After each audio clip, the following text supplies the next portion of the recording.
I'm very excited to finally be able to show you and give you some sound samples of the guitar that I've been developing and we've been building together with Waanders for the past, well, the development started a year ago. The build has taken well over 3 months. It's by far the most complicated and complex guitar we've ever done and I've ever seen. So I'm going to tell you a little bit about the guitar later, but you know, don't bore us, get to the chorus. I'm going to play a little bit first and then tell you more about what this guitar is and what we think is special about it.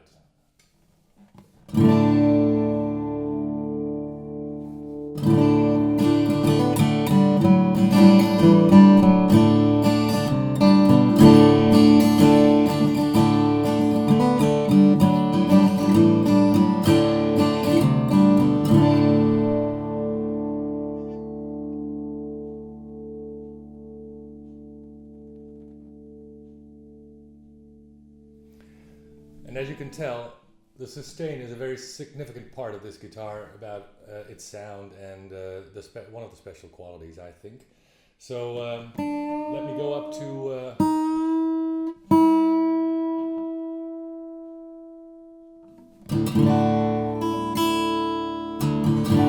drop D.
So, we're back in standard tuning, and let me play you another piece.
So for those who stuck around this long, you're probably interested to hear the rest of the story. Well, this design came from looking at a lot of hypercar designs and thought, well, wouldn't it be cool to do something like that for an acoustic guitar? So maximum performance out of every part, which means leaving no stone unturned, which in turn means a lot of work. But I think we both feel it's been very worthwhile. So what we did is think of it this way. You have limited energy, you have an energy budget, and that's decided as soon as whoever plays it plucks the strings. And let's assume that over 1,000 of those attacks on the string, regardless of the guitar, you put in the same energy, right?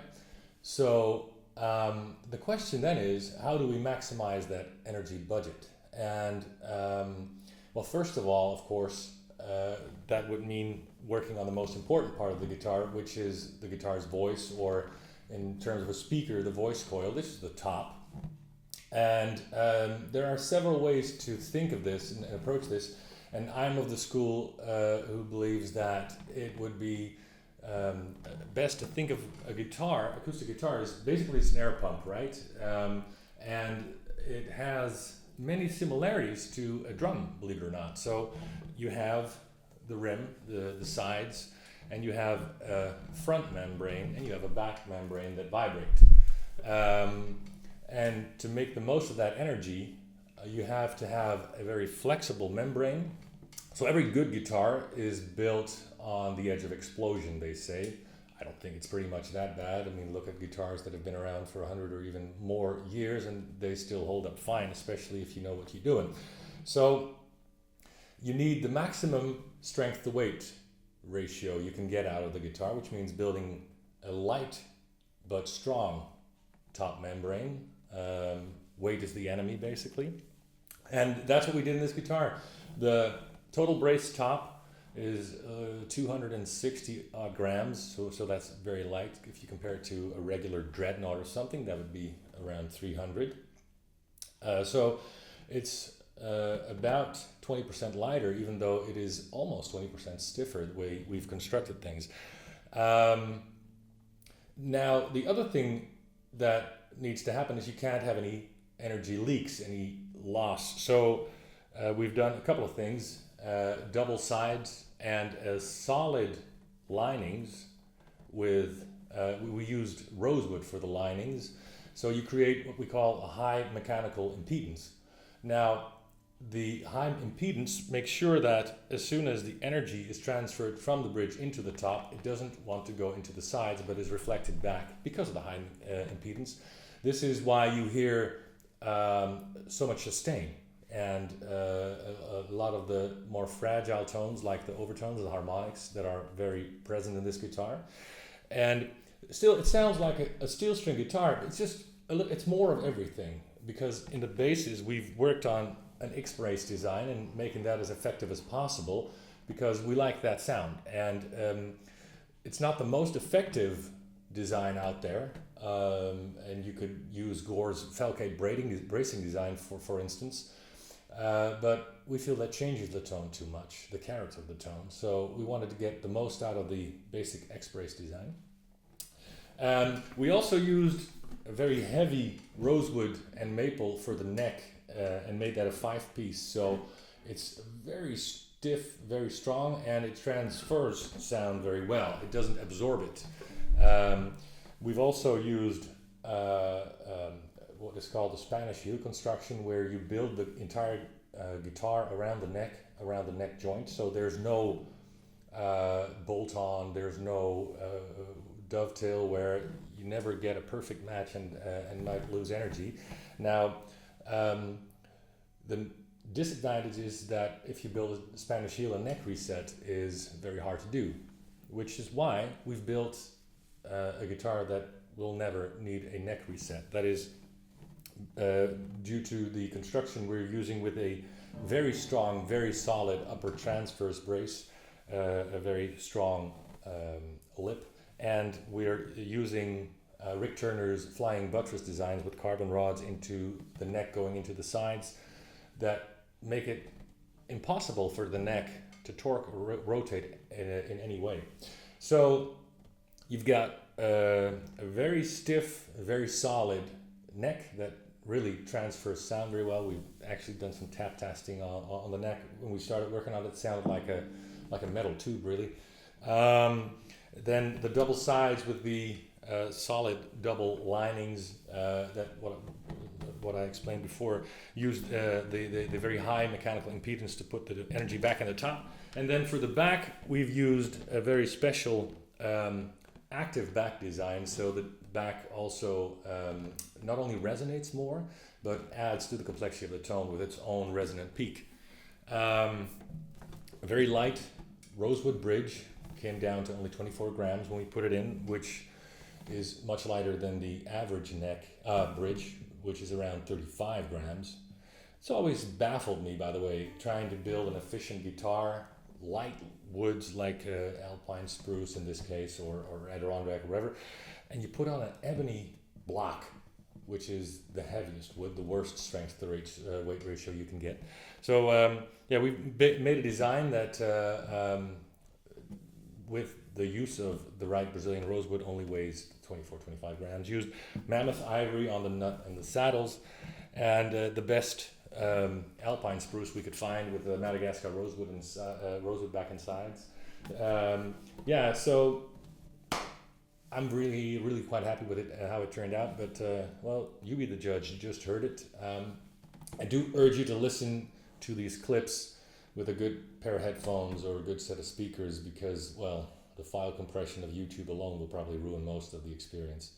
So yeah, thanks to Waanders for his incredible wood artistry, for Kevin Ryan with his very generous help and time, Ervin Samaji too, and the guys from Cassini with their beautiful design ideas.